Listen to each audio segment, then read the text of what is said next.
Bueno, ahora sí, buenos días, iglesia. Que Dios les bendiga. Le damos inicio rápidamente. En la última clase, en la semana pasada, decíamos que los de la gracia no llevan frutos y los de la abundancia de la gracia son aquellos que llevan frutos.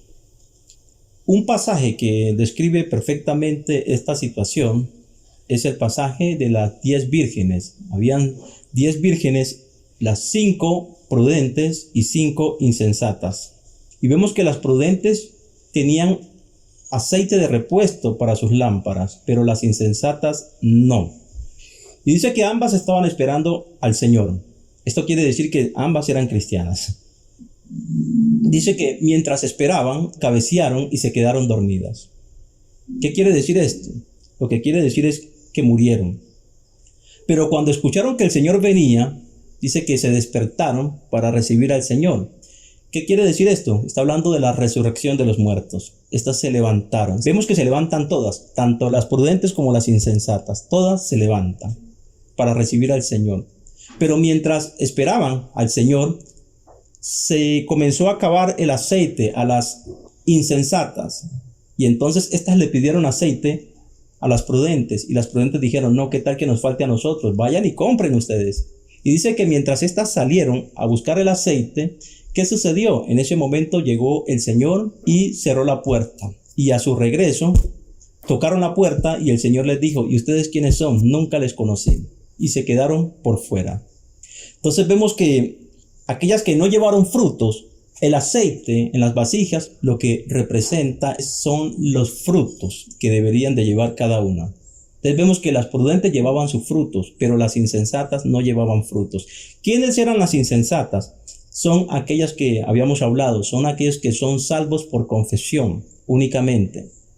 Pero las prudentes, ¿cuáles son? Son aquellas que alcanzaron la justificación, son aquellos que creyeron en el corazón. Entonces vemos que las insensatas son aquellos que confesaron a Jesús de boca únicamente. Estas reciben salvación, no más, pero no alcanzan la justificación, decíamos. Y las prudentes son aquellas que llevaban aceite, que llevaban frutos. Estas son las que alcanzaron la justificación, son aquellos que creyeron en Jesucristo con su corazón. Entonces vemos que las insensatas únicamente alcanzaron la salvación. Ellas no hacen parte del reino de Dios. Cuando me refiero que no hacen parte del reino de Dios, me refiero a la cúpula de gobierno de Jesús. Cuando el reino de Dios se establezca sobre la tierra, Jesús vendrá y gobernará con aquellos que alcanzaron la justificación, pero con aquellos que únicamente fueron salvos por confesión, estos no les alcanza. Vemos que se quedaron cortos, no les alcanzó. Y estos tendrán que quedarse por fuera. Ellos verán el reino, pero como súbditos, mas no como gobernantes. Mientras los que alcanzan la justificación, ellos verán el reino, pero estarán como gobernantes. Gobernarán sobre aquellos que no alcanzaron la justificación. Entonces, aquí vemos en esta parábola de las vírgenes que representa perfectamente esas dos condiciones. Aquellos que son salvos por confesión únicamente y aquellos que son salvos, que es que creyeron en su corazón. Entonces, vemos la diferencia y las ventajas y los beneficios que tiene cada una. Ya habíamos mirado algunas ventajas y algunos beneficios, únicamente estamos como profundizando en ello. Muy bien.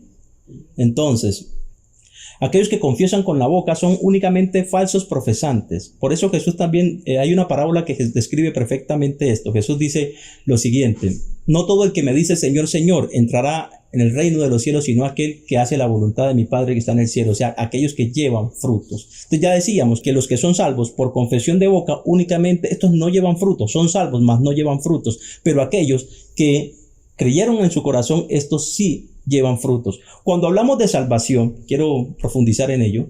Cuando hablamos de salvación, ¿a qué nos referimos? Porque los cristianos a menudo hablamos de la salvación, que es lo más importante. Bueno, no es lo más importante. Hemos hablado que lo más importante es la justificación, no la salvación. Hemos dicho que son dos cosas diferentes, la salvación y la justificación. No voy a entrar a explicar eso ahora porque ya lo habíamos explicado anteriormente. ¿Correcto? Entonces, vamos a profundizar en qué es la salvación.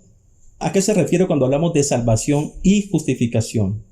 La salvación Principalmente se refiere, decíamos que Dios los llevó a cumplir la ley en Cristo Jesús. Los lleva a cumplir la ley, pero siguen bajo la justicia de la ciencia del bien y del mal. Siguen bajo una justicia de juicio. Siguen bajo juicio y tendrán que ir al juicio del gran trono blanco. Sin embargo, escuchen bien y presten atención a esto. Estos no van a ser raptados, por ende tendrán que sufrir lo que es la ira de Dios. Cuando estudiábamos en escatología, no sé si se acuerdan, mirábamos las 10 copas de la ira de Dios. Eso está en el libro del Apocalipsis. Son unos acontecimientos tremendos, como nunca los ha habido y como nunca los habrá. Vendrán acontecimientos tremendos. Entonces, a los que alcanzan la justificación, Dios los rapta para que no vivan esa situación. Pero estos, a pesar de que fueron salvos, ellos tendrán que vivir la ira de Dios. Y esto es cosa tremenda, es cosa espantosa tener que vivir esta situación. A pesar de que fueron salvos, no alcanzaron a ser resguardados. Entonces, cuando nos referimos a la salvación, específicamente, ¿de qué estamos hablando? Estamos hablando que cuando se implemente el reino de Dios, ellos se les dará la oportunidad de vivir el reino, pero como súbditos, como ciudadanos comunes, no hacen parte de la cúpula de gobierno de Cristo, y además tendrán que ir a comparecer ante el gran trono blanco. Sin embargo, no van a ser juzgados, ya que Jesús cumplió la ley por ellos. Entonces, a eso se refiere que van a ser salvos. Y en la nueva tierra, después de esta tierra, ¿qué va a pasar con estos? Estos vivirán también como súbditos, como ciudadanos comunes, mas no alcanzan la gloria. Estos nunca conocerán el rostro de Dios, porque aquellos que conocerán el rostro de Dios son aquellos que en la nueva tierra van a habitar en la Jerusalén celestial, van a habitar en la presencia de Dios. Son aquellos que alcanzaron la justificación, son aquellos que recibieron la abundancia de la gracia y son aquellos que creyeron en Jesucristo con todo su corazón. Amén. Cuando confesamos a Jesús con la boca, lo único que hace es cumplir la ley, no más. Al cumplir la ley no pueden ser condenados, pero siguen bajo la justicia de pecado, siguen bajo juicio. No lograron escapar de esta justicia. A eso nos referimos con confesión de boca, únicamente una salvación terrenal. No le alcanza para lo espiritual, únicamente terrenal. Recordemos el pasaje que dice, te salvarás si confiesas con tu boca que Jesús es el Señor. Y si lo crees en el corazón, que Dios le resucitó de entre los muertos, serás salvo. Porque con el corazón se cree para justicia, pero con la boca se confiesa para salvación. Entonces vemos que es una salvación a media. Aquellos que únicamente confesaron a Jesús es una salvación a media. Aquellos que tienen la salvación completa son aquellos que creyeron en Jesús, en la resurrección de Cristo, con todo su corazón y además lo confesaron con su boca. Entonces estos sí alcanzan la salvación completa. Los otros nada más son falsos profesantes, son personas que confiesan a Cristo de boca para afuera, no más. Ellos tienen un beneficio, mas no alcanzan, no es la salvación completa. Pero los otros sí alcanzan la salvación completa, porque los otros, los que creyeron con el corazón, estos van a ser raptados, van a participar del reino de Dios. ¿Qué quiere decir esto? Que van a ser parte de la cúpula de gobierno de Cristo sobre la tierra. Y en la nueva tierra, ellos van a habitar en la Jerusalén celestial y estos sí van a conocer el nombre de Dios. Estos van a ser reyes y sacerdotes para nuestro Dios. Aquellos que alcanzaron la justificación. Amén. Muy bien. Muy bien. Entonces, presten atención a esto. Aquellos que siguen insistiendo, aquellos que siguen tratando de ser salvos a través de las obras o del cumplimiento de la ley, estos son aquellos que no saben recibir un regalo. En más de 150 versículos en la Biblia nos dice una y otra vez que la salvación es un regalo, únicamente por creer en Cristo Jesús. Nadie se la gana por hacer buenas obras o por cumplir toda la ley. Sin embargo, algunos, a pesar de todo esto, o la gran mayoría, no algunos, la gran mayoría de cristianos no entienden esta situación y siguen tratando de alcanzar la salvación a través de las obras o a través del cumplimiento de la ley. Y esto es el peor error que pueden cometer. Estos no saben recibir un regalo. Sienten siempre que tienen que hacer algo para alcanzar lo que desean, para alcanzar la salvación. Sienten que tienen que hacer una obra, o sea, no aceptan el regalo de Dios. Y esto es grave. El apóstol Pablo le dice a este tipo de personas, cristianos, porque estos son cristianos principalmente.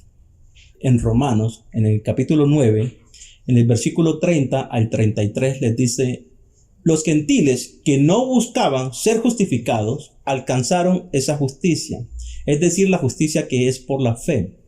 Pero Israel, que andaba tras una ley de justicia, no la alcanzó. ¿Por qué? Porque no andaba tras ella por la fe, sino por las obras de la ley. Y tropezaron con la piedra de tropiezo, como dice la Escritura. He aquí que pongo en Sión piedra de tropiezo y roca de caída. El que creyera en él no será avergonzado. Entonces, vemos que estas personas que tratan de ser salvos a través del cumplimiento de la ley o a través de realizar ciertas obras, han tropezado con la piedra de tropiezo. En vez de apoyarse en la piedra de tropiezo, tropezaron con ella. Y a pesar de que encontramos tantos pasajes que nos dicen una y otra vez lo mismo, de que la salvación es un regalo, ellos no lo aceptan. No saben aceptar un regalo. Ahora, estas personas que intentan ser salvos a través del cumplimiento de la ley, ¿qué sucede con ellos en caso de que logren cumplir la ley? Bueno, estos alcanzan la salvación, pero como hemos dicho, únicamente alcanzarían la salvación. No les alcanzaría para ser justificados. Una salvación a medias. Pero esto es prácticamente imposible. ¿Por qué? Les explico. Ya lo habíamos dicho anteriormente. Recordemos que la ley tiene más de 613 puntos. Y si cumplimos todos, pero faltamos a uno, nos hacemos culpables de todos. O sea que es prácticamente imposible que una persona ande en los 613 puntos de la ley. Porque faltando a uno es como si hubiese faltado a todos. Por eso dice que prácticamente es imposible. El único que hizo eso fue Jesucristo hasta el momento. Entonces es un problema tratar de alcanzar la salvación a través de las obras de la ley. Es un problema gravísimo porque, pues, como estamos diciendo, y aquellos que intentan ser salvos por medio del cumplimiento de las obras, o aquellos que intentan hacer obras para ganarse la salvación, pues sucede lo mismo con estos.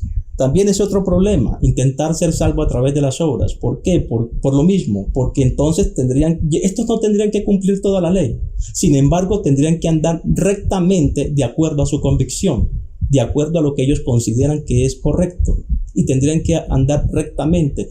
Y si, bueno, toda la vida andan rectamente, pero cometen un error, una falta, una falla, es como si hubiesen faltado a todo. O sea que tampoco sería muy complicado y muy difícil. Esta es la razón por la cual aquellos que intentan ser salvos a través de las obras o del cumplimiento de la ley están en problemas.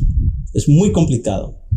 En caso de que lo logren, bueno, alcanzarían únicamente la salvación, pero no les daría para la justificación. Únicamente alcanzarían los beneficios terrenales, pero no les alcanza para lo espiritual. Ahí se quedarían.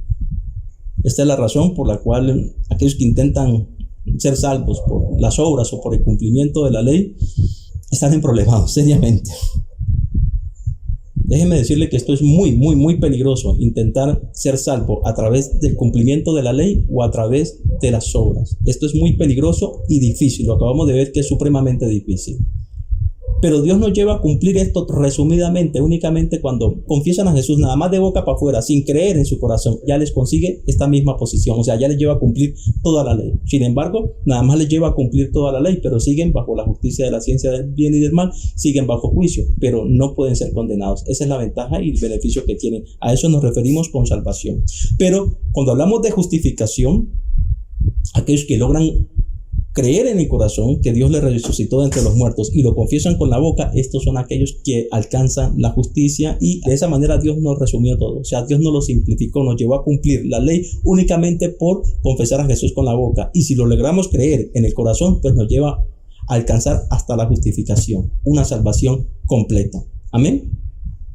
Esta también es la razón principal por la cual hay tanta división dentro del cristianismo, tanta división y tanta confusión. ¿Por qué siguen insistiendo algunos de que hay que creer en Cristo, pero hay que cumplir toda la ley de Moisés? O creer en Cristo, pero hay que hacer buenas obras para ganar la salvación. ¿Por qué siguen insistiendo en todo esto? Bueno, porque a menudo encontramos en la Biblia algunos pasajes que nos dicen que hay que cumplir la ley para alcanzar la salvación, o que hay que hacer obras buenas para alcanzar la salvación. ¿correcto? Y efectivamente tiene razón, esos pasajes tienen razón, tenemos que cumplir la ley para alcanzar la salvación, como dice la Escritura, como dice la misma ley, mejor dicho. El hombre que haga estas cosas vivirá por ellas, o sea que sí tenemos que cumplir la ley. Pero aquí el asunto es que Dios nos llevó a cumplir esa ley resumida, simplificada en Cristo Jesús. Y esto es lo que no han podido comprender aquellos que todavía siguen apegados a las obras.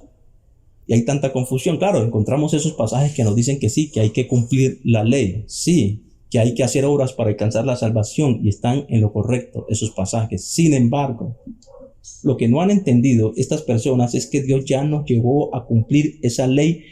Nos la simplificó, nos la resumió únicamente cuando creemos y confesamos a Jesús con la boca. Eso es lo que ellos no han podido comprender y siguen tratando de hacer lo que ya Jesús hizo por ellos. ¿Ven? Muy bien. Bueno, hemos visto hasta el momento cómo Dios ha desarrollado una serie de estrategias para llevar a cabo sus propósitos. Recordemos que el nombre del estudio es el propósito global de Dios. Y hemos visto, por ejemplo, la estrategia de cómo Dios nos rescató, cómo nos salvó y cómo nos justificó, ¿correcto? Y vemos que es una estrategia muy compleja y esto es lo hermoso de todo esto. A mí personalmente es lo maravilloso. ¿Por qué? Porque no es algo sin sentido, no es algo loco, no es algo sin contexto, sino que por el contrario, vemos que son estrategias complejas para llevar a cabo todo su propósito. Y cuando uno mira todo lo complejo de esa estrategia, uno dice, wow, esto el único que lo puede hacer es Dios. Así como miramos cómo nos llevó a ser salvos únicamente por confesión. O sea, cómo nos llevó a cumplir toda la ley únicamente por la confesión de Cristo y cómo nos justificó cuando lo creemos en el corazón que Dios le resucitó de entre los muertos. Lo extraordinario es ver la complejidad de esas estrategias que Dios utilizó para rescatar al hombre, para rescatarlo, salvarlo y justificarlo. Y no solo eso, sino para cumplir todo su plan. Entonces no es una estrategia, decíamos, no es algo loco, no es algo sin sentido, sino que hemos visto que todo es legal. O sea, todo lo que Dios hace, la estrategia es para hacer las cosas legalmente, sin quebrantar la justicia de la ciencia del bien y del mal. Entonces, tiene que desarrollar una serie de estrategias para rescatar al hombre, para salvarlo, justificarlo legalmente. Porque no únicamente nos ha rescatado de esta justicia, no únicamente nos ha salvado, no únicamente nos ha justificado, sino que además nos convierte en hijos suyos. Y vamos a ver cómo fue toda esa estrategia para convertirnos también en hijos suyos legalmente, porque eso es lo bonito de todo. A mí lo que me fascina es eso, de cómo todo lo hace legalmente, porque si Dios, yo soy Dios y hago las cosas a la fuerza, pues estaría quebrantando la justicia y ya no sería justo. Y cuando decimos que Dios es justo es con referencia a una justicia. Si lo hace a las bravas, realmente le da la razón a Satanás y a su cúpula que lo acusaban de autoritario, lo acusaban de dictador. Entonces aquí vemos que no, que Dios es más demócrata que nadie, porque todo lo hace legalmente. Entonces vamos a ver cómo nos convierte en hijos. Pero antes de ver esto, ¿por qué Dios nos convierte en hijos? Realmente este era el propósito principal de Dios. Decíamos al comienzo del estudio que el pensamiento de Dios no es muy diferente al nuestro, ya que nosotros fuimos creados a imagen y semejanza de Dios. ¿Qué quiere decir esto? Lo que nosotros anhelamos o anhelaríamos es lo mismo que anhela Dios. Lo que a menudo anhelan la gran mayoría de los seres humanos, de las personas que anhelamos, pues una de las cosas que más anhelamos es reproducirnos nosotros mismos, o sea, multiplicarnos.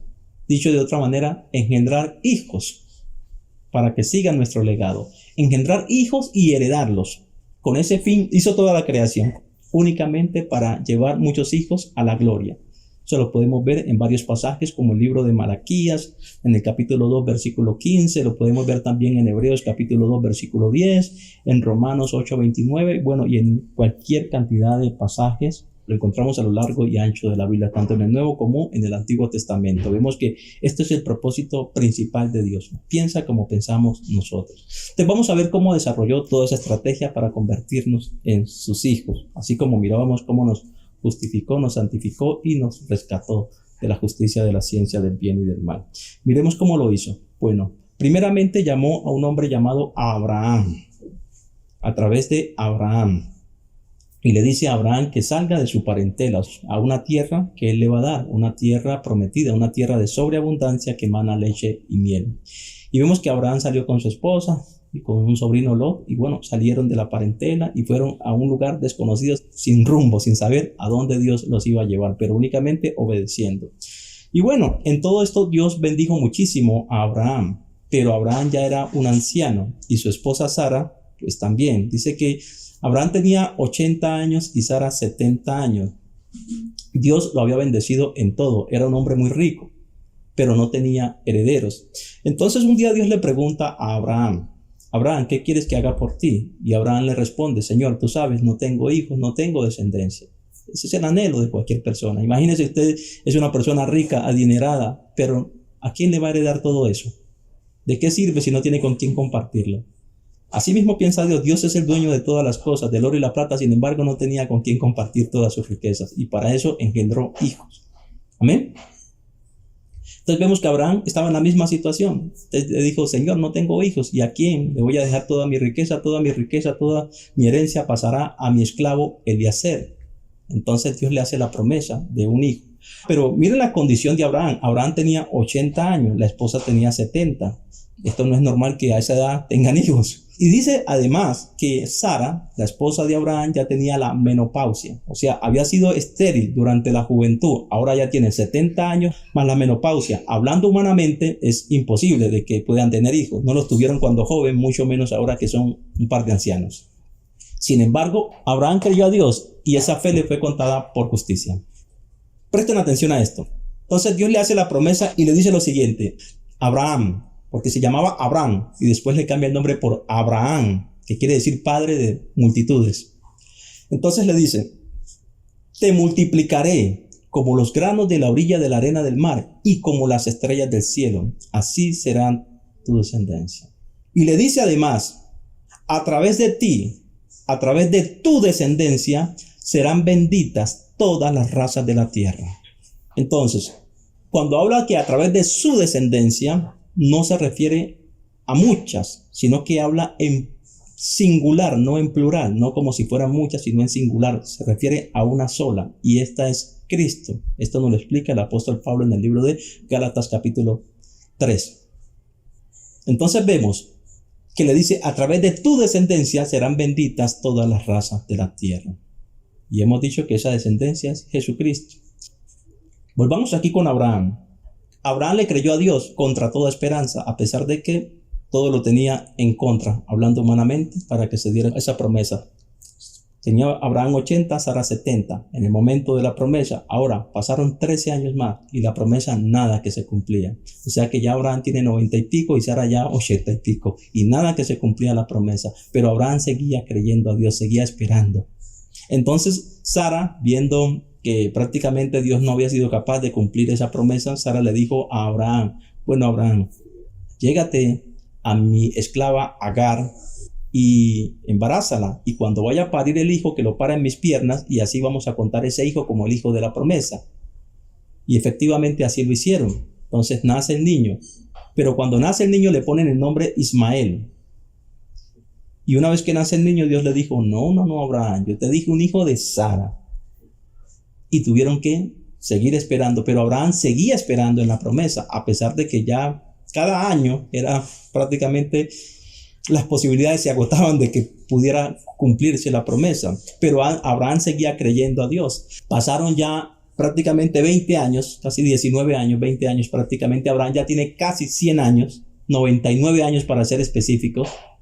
Y Sara ya tiene 90 años. Ahora sí no hay ninguna posibilidad de que eso se cumpla. Sin embargo, Abraham seguía confiando en Dios.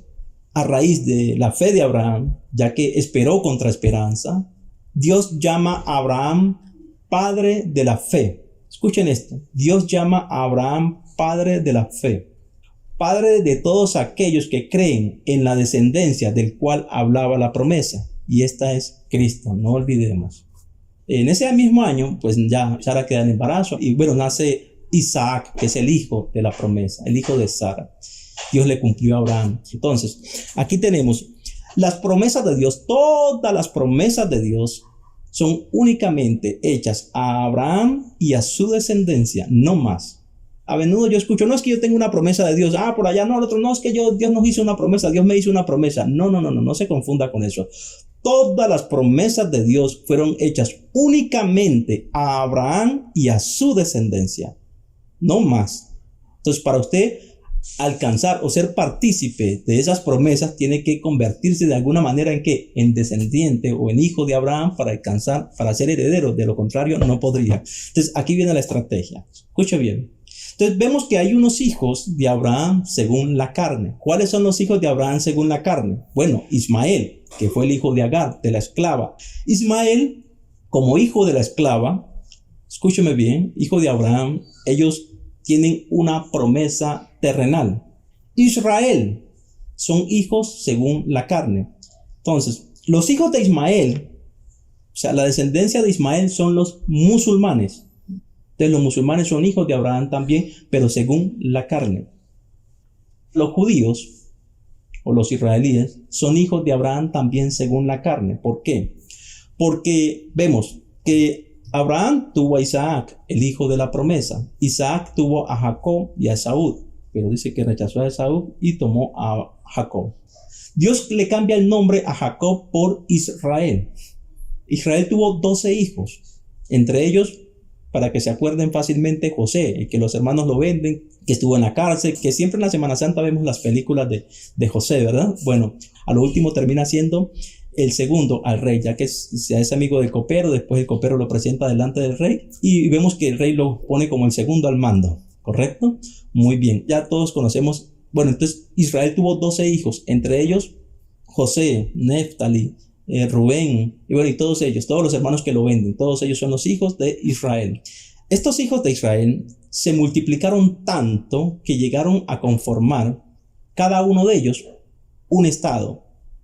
Bueno, en algunos países le llaman provincias, aquí en Colombia le llamamos departamentos. Por ejemplo, aquí el Tolima, el Valle, Cundinamarca y en fin, sí, pero esto en Israel. Cada uno de ellos llegó a ser un estado de Israel. Muy bien. Entonces, vemos que los hijos de Abraham según la carne son por un lado los musulmanes, por el otro lado son los israelíes. Son los hijos de Abraham según la carne. ¿Y nosotros cómo entramos allí? Y esto es lo interesante. Nosotros no éramos hijos de Abraham, pero aquí viene la estrategia. Recordemos, Dios llamó a Abraham padre de la fe, padre de todos aquellos que creen en la descendencia del cual hablaba la promesa. Vemos que Jesucristo es la descendencia de Abraham. Entonces, cuando nosotros llegamos a creer en Jesucristo, estamos perteneciendo a Jesucristo y somos injertados en la familia de Abraham y venimos a ser descendientes de Abraham y herederos según su promesa. Repito, Dios nombró a Abraham padre de la fe, padre de todos aquellos que creen en la descendencia del cual hablaba la promesa, que es Jesucristo. Jesucristo es el descendiente, no el descendiente, la descendencia directa de Abraham, porque habla de una sola. Y Dios le dijo, a través de tu descendencia serán benditas todas las razas de la tierra. Dicho de otra manera, que a través de Jesucristo serían bendecidas todas las razas de la tierra. Esta es la manera como Dios nos injerta en la familia de Abraham y nos convierte en herederos según su promesa, como dice la Escritura. Y si ustedes son de Cristo, ciertamente linaje de Abraham sois y herederos según la promesa. Todos aquellos que creen en Jesucristo pertenecen a Jesucristo, y si son de Cristo, hijos de Abraham son y herederos según su promesa. Recordemos que todas las promesas de Dios fueron hechas únicamente a Abraham y a su descendencia, no más. Esa es la manera como Dios nos injertó en la familia de Abraham y nos convierte en herederos según la promesa. Entonces vemos que Dios nos convierte en herederos de esta manera, según la fe. Aquí tenemos hijos de Abraham según la carne e hijos de Abraham según la fe. Los hijos de Abraham según la carne, estos únicamente alcanzan la promesa terrenal. Los musulmanes tienen una promesa terrenal. Los judíos tienen una promesa terrenal, ya que son hijos según la carne. Pero los que entran por medio de la fe, es decir, por medio del Espíritu, son hijos según el Espíritu, no según la carne. Estos alcanzan la promesa, pero es ya la promesa espiritual. O sea que los que entran por medio de la fe son hijos de Abraham, pero a otro nivel. Y como son hijos de Abraham según la fe, es decir, según el Espíritu, entonces se convierten en hijos de Dios, porque es según el Espíritu. mientras los otros no se convierten en hijos de Dios, son únicamente hijos de Abraham, pero no de Dios, y de esta manera Dios nos convierte en sus hijos. Amén. No sé si entendieron eso. Y lo repito, a ver, porque recordemos que una vez terminemos el estudio vamos a hacer el cuestionario como siempre. Muy bien. Decíamos cómo Dios nos injertó en la familia de Abraham y cómo nos convirtió en hijos suyos. Porque decíamos, los judíos y los musulmanes son hijos de Abraham según la carne. Pero los que creen en Jesucristo son hijos de Abraham, pero según la fe, es decir, del Espíritu. Son hijos espirituales, por ende, vienen a ser hijos de Dios. Los otros únicamente se quedan siendo hijos de Abraham y alcanzan una promesa terrenal. Pero los hijos, según el Espíritu, según la fe, estos alcanzan la promesa espiritual. Estos se convierten en hijos de Dios por ser hijos del Espíritu. Y de esta manera es que Dios nos convierte en sus hijos. Entonces vemos que lo hermoso de todo esto es eso, las estrategias que Dios usa para salvarnos, justificarnos, rescatarnos, convertirnos en hijos, pero legalmente para no quebrantar la justicia de Satanás. Porque no es convertirnos en hijos por convertirnos, pero todo es una estrategia muy compleja y esto es lo más hermoso de todo, que no es algo loco, sino algo con mucho sentido. En Juan capítulo 1, versículo 12 nos dice así: mas a los que le recibieron, se refiere a Jesucristo, a los que creen en su nombre, a esos les dio potestad de ser hechos hijos de Dios, los cuales no son engendrados ni de voluntad de carne, ni de voluntad de varón, sino engendrados de Dios. Son engendrados, son hijos de Dios, y los hijos tienen beneficios, más que los que no son hijos. Siempre los hijos van a tener beneficio, ¿correcto? A una persona de afuera uno le puede hacer un favor.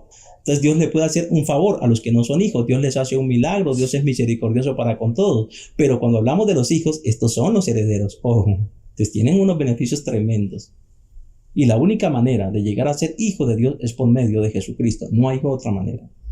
Entonces a menudo uno escucha: no, todos somos hijos de Dios. No, eso es falso, eso es mentira. Todos no somos hijos de Dios. Todos somos creación de Dios, criaturas de Dios, pero no hijos.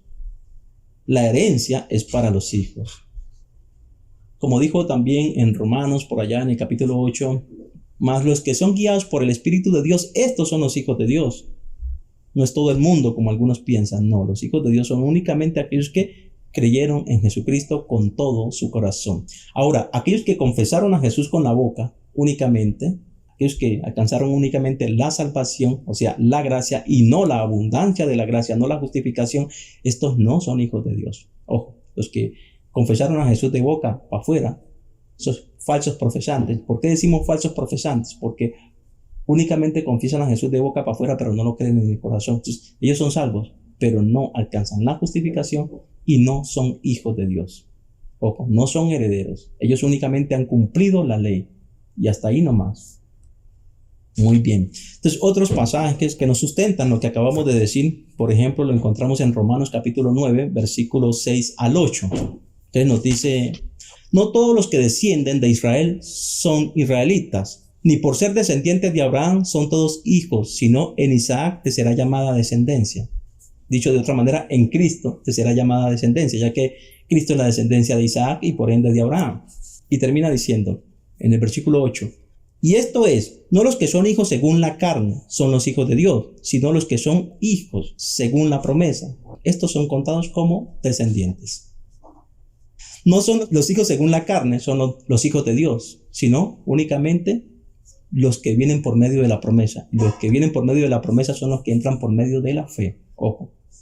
Los otros son hijos según la carne. Entonces decíamos, ¿cuáles son los beneficios de los hijos según la carne? Bueno, aquí también tenemos que entrar a mirar ese detalle.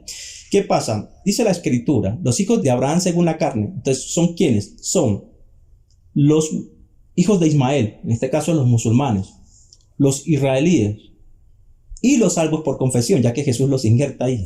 Pero ahí nada más, según la carne, no alcanzan según el Espíritu. Son hijos todos según la carne, por ende la promesa que ellos reciben toda es terrenal. Sin embargo, siendo una promesa terrenal, también está dividida. ¿Por qué? Porque dice la Escritura que el hijo de la esclava no heredará con el hijo de la libre. En este caso, Ismael no heredará con el hijo de la libre. O sea que hay herencia para los dos, pero herencias diferentes, porque dice que no heredarán lo mismo. Amén. Entonces, ¿a quién representa Agar? Porque también aquí el apóstol Pablo nos amplía más eso. Agar en general, en el libro de Gálatas, Agar representa a los hijos de esclavitud. ¿Quiénes son los hijos de esclavitud? Son aquellos que todavía intentan ser salvos a través del cumplimiento de la ley o a través del cumplimiento de las obras. Estos todavía están bajo esclavitud. Por eso a los israelíes que no han aceptado a Jesucristo siguen siendo hijos de la esclava de alguna manera. Agar los está representando a todos, según el apóstol Pablo, como a los hijos de Ismael. Y vemos que todos estos siempre están tratando de hacer alguna obra o de cumplir la ley para alcanzar la salvación. Son hijos de la esclava. Pero el hijo de la libre entiende que es libre. O sea, únicamente creo en Jesucristo y ya, soy libre, soy salvo y soy justificado y soy todo. Así alcanzan todas las bendiciones y todas las promesas. Entonces vemos que es muy lindo toda la estrategia de Dios, ¿no? No es algo sin sentido, sino con demasiado sentido. Y todo legalmente. Bueno, esto es hablando de legalmente. Escuchen bien, todo tiene que hacerse legalmente. ¿Por qué? Porque si Dios hace algo que no sea legal, entonces estaría quebrantando la justicia y dejaría de ser justo. ¿Correcto? Y Dios no quebranta justicia, no quebranta leyes. Por eso decimos que es justo, es con referencia siempre a una justicia. Para entender mejor esto, la lucha espiritual entre el reino de la luz y el reino de las tinieblas no es una lucha que se libre a espadas o a trompadas. Es una guerra de argumentos legales, jurídicos, ya que estamos hablando de justicias y de leyes. Argumentos jurídicos.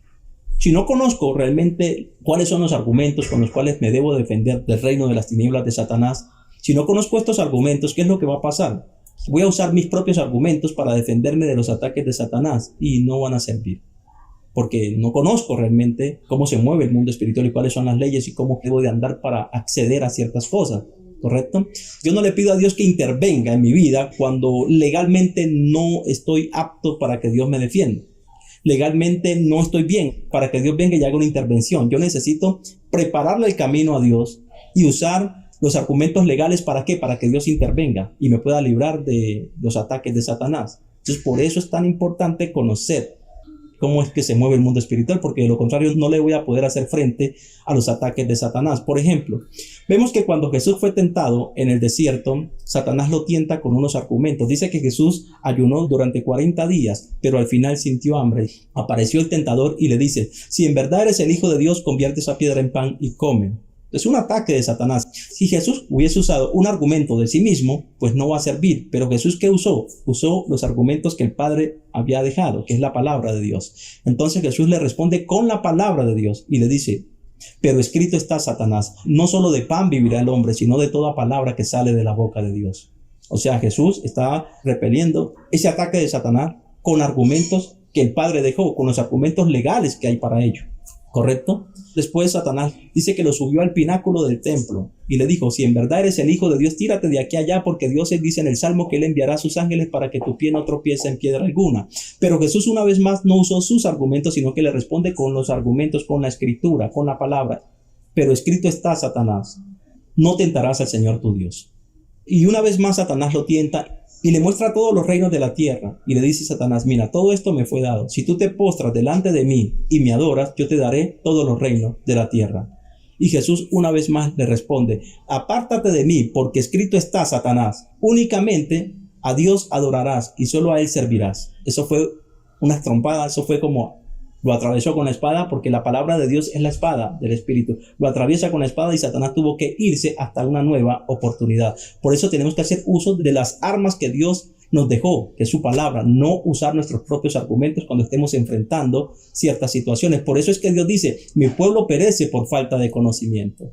Vemos cómo muchos cristianos se están perdiendo, o muchas personas, por desconocer realmente cómo se mueve todo el mundo espiritual. Porque no entendieron de cómo Dios hace salvas a las personas. No entienden cómo Dios los hace hijos, cómo los convierte en hijos y cuáles son los argumentos y las armas y las herramientas que tienen para hacerle frente a las acechanzas del diablo. Y por el momento lo vamos a dejar ahí porque ya se nos hizo muy tarde y vamos con el cuestionario.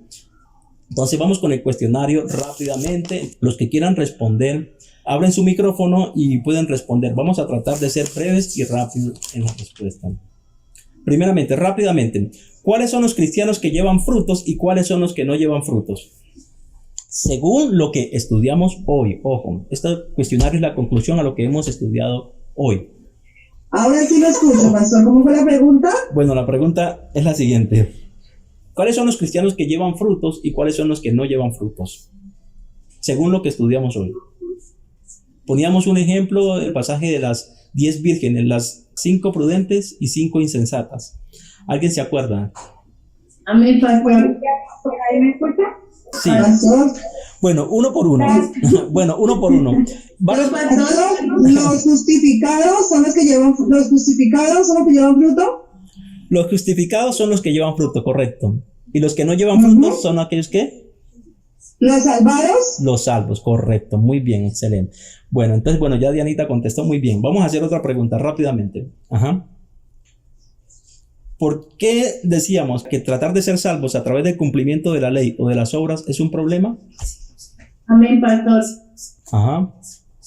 Porque se dice que hay, digamos, la ley muy extensa para poderla cumplir toda, y con una sola falta que se cometa, se echaría atrás todo lo que se ha hecho, ¿no? El trabajo que se ha hecho. Entonces, que era de limitarse uno a cumplir solamente la ley, puede caer en un error y dañar todo el trabajo que se ha hecho.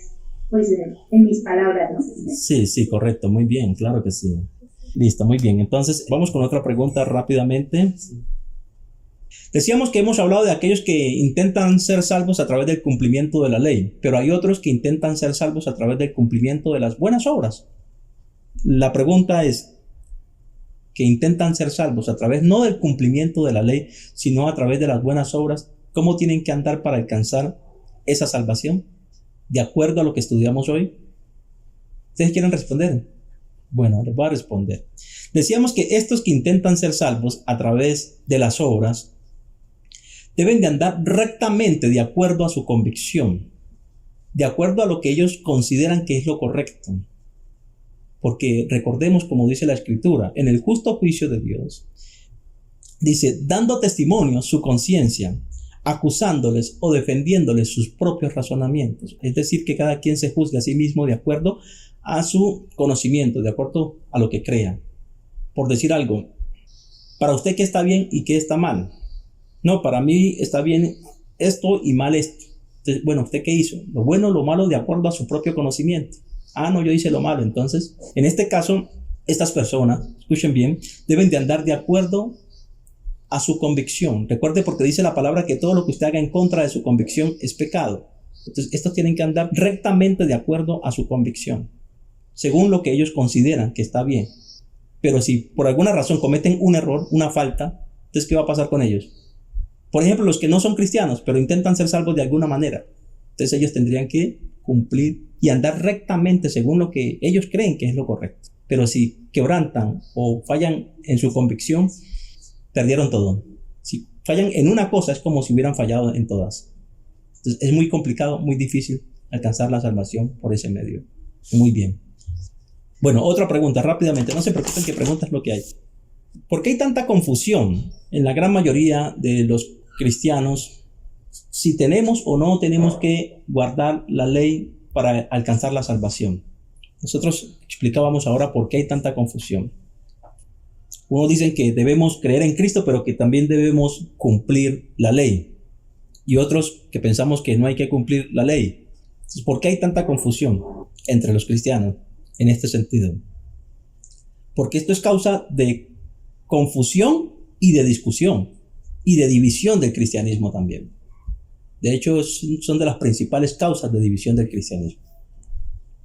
¿Por qué hay tanta división? Bueno, la respuesta es por la ignorancia que hay respecto a este tema, porque no han comprendido de cómo Dios salva, por desconocer el plan de Dios, por no saber cómo es que Dios realmente salva y hace justa y convierte en hijo a las personas. Si realmente lo comprendieran, entonces no habrían esas divisiones, porque no hay nada que discutir. La única razón que se discute es por ignorancia, o sea, porque no se conoce realmente esto. Entonces, por eso están sumergidos en tantas discusiones, en tanta división.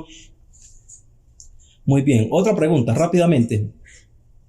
¿Qué deben de hacer las personas que no están en Cristo, pero andan en busca de la salvación, pero no a través de Cristo? Entonces, ¿qué deben de hacer estas personas para alcanzar su salvación? Actuar Según su convicción. Bajo el criterio de ellos. bajo su criterio, correcto. Muy bien.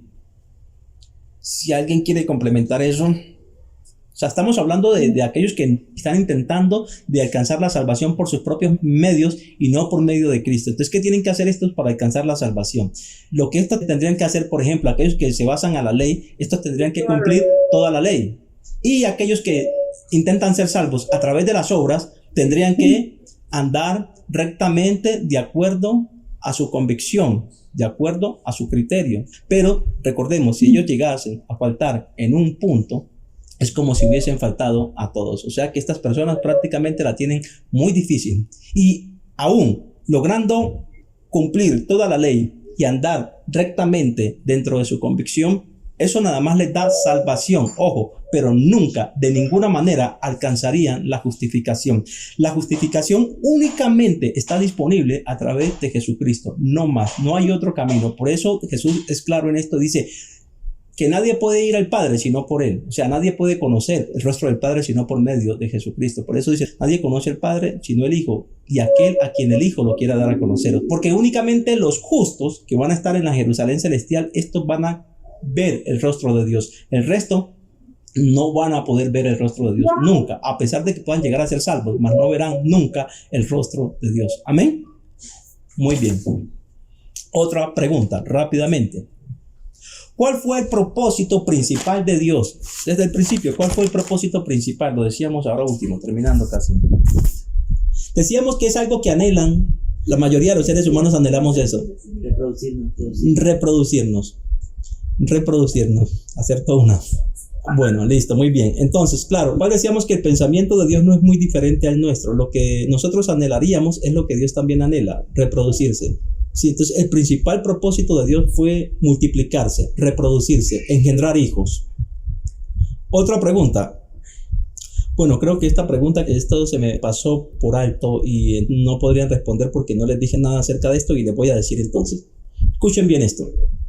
En Adán, el ser humano tiene una condición, y la condición que tenemos nosotros en Adán es de pecadores. Pero en Cristo tenemos otra condición.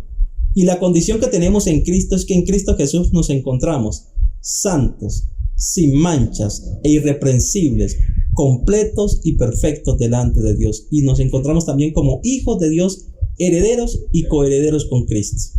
Esa es la posición o la condición que tiene todo creyente delante de Dios. Todo cristiano que ha confesado a Jesús, lo ha creído en su corazón y lo ha confesado con su boca, que tiene la salvación completa, es decir, el justo, es decir, el que recibió la abundancia de la gracia. Entonces, ahora sí, la pregunta, pues ya les dije la respuesta. Sí, la pregunta era, ¿cuál es la posición que tenemos en Adán y cuál es la posición que tenemos en Cristo? Bueno, yo ya se las acabé de decir, quiero que ustedes me la repitan. ¿Cuál es la posición que tenemos en Adán? La posición pecadora. Sí. Y la de Cristo es la posición perfecta. La posición de gloria, sí, correcto, la posición perfecta. Listo, muy bien. Esa es la condición que tenemos nosotros. Recordemos que decíamos que en Cristo estamos injertados, ojo. Es decir, en nuestro estado natural estábamos injertados en Adán, por eso teníamos la condición de Adán. Pero estando en Cristo, ahora tenemos la condición de Cristo, es decir, que lo que Cristo es lo que somos nosotros. ¿Cuál es la posición que tiene Jesucristo? Entonces, santo, sin mancha, irreprensible, completo y perfecto. Es hijo de Dios, heredero de Dios. Al estar injertados en Él, recordemos que Él es nuestro sustituto. Tomamos su lugar y Él tomó el nuestro. ¿Amén? Bueno, correcto. Vamos con otra pregunta, rápidamente. ¿Todos los seres humanos somos hijos de Dios? No, somos creación de Dios, pero no hijos de Dios. No todos somos hijos de Dios. Correcto. ¿Quiénes son los hijos de Dios? La descendencia de Abraham. Pero la descendencia de Abraham, ¿según qué? Porque mirábamos dos descendencias de Abraham, según la carne y según el espíritu. Muy bien. No respondan con miedo, está bien, muy bien.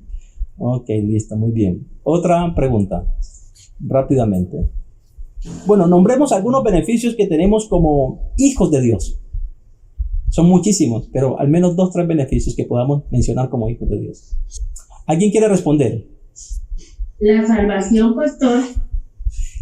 Claro, la salvación es uno de los beneficios que tenemos en Cristo, pero más específicamente para los que han estado en la reunión, sabemos que más que la salvación es la justificación, porque recordemos que los salvos no son no llegan a ser hijos.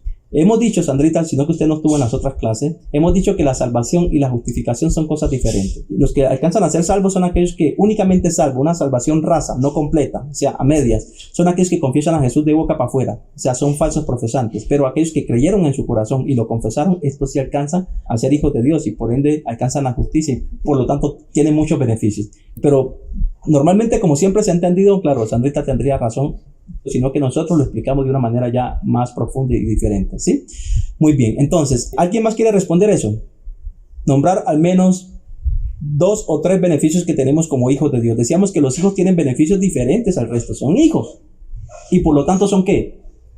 Herederos. Herederos, muy bien, correcto. Por ejemplo, son herederos de Dios, uno de los beneficios tremendos que tienen, o sea, algo se me pasaba, que no les decía hoy, y para complementar esto, son herederos y además, como dice en el libro de Romanos capítulo 5, creo que en el versículo 17, nos dice que estos que recibieron la abundancia de la gracia reinarán en vida con Cristo. Decíamos que estos van a ser parte de la cúpula de gobierno de Cristo, no es decir, como sus ministros, como un presidente tiene ministros, asimismo los hijos de Dios son parte del gobierno de Jesucristo. Estos reinarán con Cristo, serán reyes y sacerdotes. Muy bien.